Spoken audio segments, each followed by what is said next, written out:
الحمد لله رب العالمين وصلى اللهم وسلم على نبينا محمد وصحبه أجمعين ودرسي سقاشا يا السقالات يا كتاب كني حكم وفوائد من روائع الإمام ابن القيم رحمه الله. شغل البدع هل كان وحلو شيء معلومة ciwaan looga dhigay bidcada iyo mashquulinteeda in lagu mashquulo bidco oo qofku shaqo uu ka dhigto.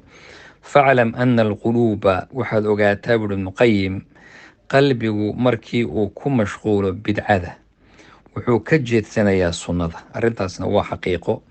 meel walba oo sunno laga waayay, meel hadaarta bidca dad samaynaya, sunna halkaa ka maqan. marka qalbigu hadduu ku mashquulo bidacdii, sunnadii buu ka jeedsanayaa. iqaathatu lahfaan min masaayid ashaytaan aw fi masaayid ashaytaan ayuu ibnulqayim ku sheegay macluumada. ayib, haddaba waxaad helaysaa dadka fatajidu akthar haulaai alcaakifiina cala alqubuuri mucridiina can طariiqihi wa hadyihi wa sunnatihi. dadka inta badan qubuurta dul fadhiya eed aragtay, ku ictikaafayo halkaa qabriga ku wareegayo dul degan, waa dadka inta badan ka jeedsada dariiqii wadadii rasuulka iyo hadyigiisii iyo sunnadiisii. waxay ku mashquulsan yihiin wax ilaahay subxaana wa tacaala uuna amrin ayay ku mashquulsan yihiin.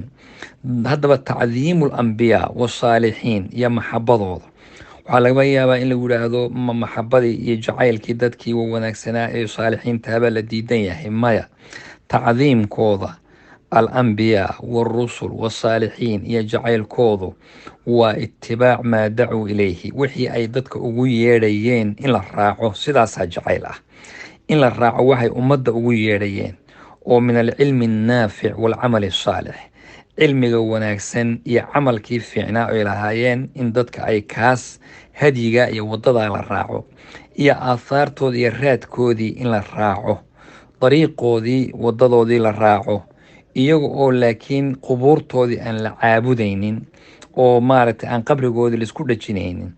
in badan oo dadka ka midii waxay ku mashquuleen bianwaacin min alcibaadaati almubtadica, cibaadooyinka bidcada ah oo la asla laha, wax aslana diinta aan ku lahayn, oo allah iyo rasuulkuna ay necab yihiin, iyo iyagu moodayaan wax ay ku cibaadaystaan oo wanaaga. mana aha wanaaga, waa bidac biidni illaahi tabaaraka wa tacaala.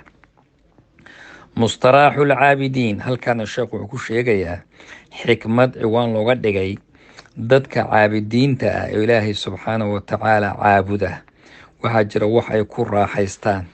waxaa ka mid a alridaa, raalli ahaanshuhu waa baabullaahi alacdam, waa jannatu dunyaa. waa mustaraaxu lcaabidiin, man mala'a qalbahu min alridaa bilqadari mala'a allahu sadrahu ghinan wa amna. qofka ilaahay subxaanahu wa tacaala uu ka buuxiya qalbigiisa ridaha ilaahay iyo raalli ahaansho, wuxuu ilaahay subxaana ka buuxinayaa laabtiisa haninimo iyo amni ayuu maaragtay qofkaasi ku jiraa. marka qofka qalbigiisu ka maran yahay maxabada alleh iyo u noqoshada rabbi iyo taala saarashada rabbi, waxaa ka tegay qofkaana wax weyn baa isagana ka maqan. qofka qalbigiisu ka buuxsamo intaa aan sheegnay didkeed, oo qalbigiisa ka buuxiyo xumaan, waxaa dhaafaya sacaado ma haysto, falaax iyo liibaanna ma haysto. madaariju saalikiin buu sheekhu macluumadaasna ku sheegay. naqsul caarifiin, dadka caarifiinta ah, waxyaaba waxaa jira dadka wanaagsan oo dadka ilaahiya subxaanahu wa tacaala wax ka maqan oo weli ayna gaadhin baa jira. yakhruj alcaarifu min addunya walam yaqdi watarahu min shay-ayn. ibnuqayim wuxuu yidhi qofka alcaarifu billah, dadka ilaahay subxaanahu wa tacaala yaqaana, waa darajay dhahaan, ama maaragtay rabbaaniyiinta iyo dadka wanaagsan oo ilaahay subxaanahu wa tacaala doortay, adduunyada way ka baxaan iyagoo laba shay iyagoon ka dhargin. oohintooda oo naftooda ay bukaahu calaa nafsih iyo wathanaahu calaa rabbih, yacni dadkaasi inay ilaahay darti ilin mar walba uga timaado oy kamay dhargaan arrinta noocaasa, iyo inay alla ammaanaan subxaanahu wa tacaala.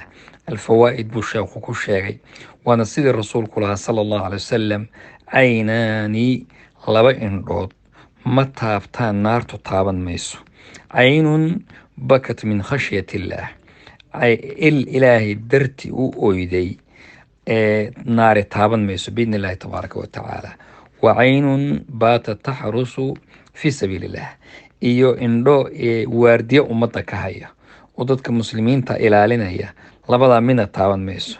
xadiidu sabcana waad garan oo yudiluhum allahu fii dilihi yowma laa dilla ilaa dilu, waxaa ku jiray warar toddobada xarsanaysa carshuraxmaanka maalinta qiyaamo. warajulun dakara allaha khaaliyan fafaadad caynaa, qof rag iyo dumar midku raba ha noqdo, intuu meel cidla a joogo ilaahay buu xusay subxaanah, habeen iyo maalin midkay rabta ha noqoto, kadibna indhihiisa ayaa ilin ka yimid oo shubmay. ilaahayna xadiisulqudsigii waa kii lahaa qasamtu salaata baynii wa bayna cabdi annisfayn, addoonkayga salaada waan qaybiyey aniga iyo addoonkayga, fa nisfuhaa lii wa nisfuhaa licabdi, haafna anigaa leh haafna addoonkaa leh. haddaad faatixada aqrido ihdina siraada almustaqiim inta ka horeysaay waa ammaan rabbi subxaanahu wa tacaala, inta dambena qofka ayaa ducaysanaya oo ilaahay subxaanahu wa tacaala waddada toosan ee ku ducaysan. rabbi subxaanahu wa tacaala jidkiisa toosan hayna mariyo. siraata aladiina ancama allahu calayhim min annabiyiina والصديقين والشهداء والصالحين وحسن أولئك رفيقا. وضد dadkaasi mareen allah ina mariyo. وجزاكم الله خير وبارك الله فيكم.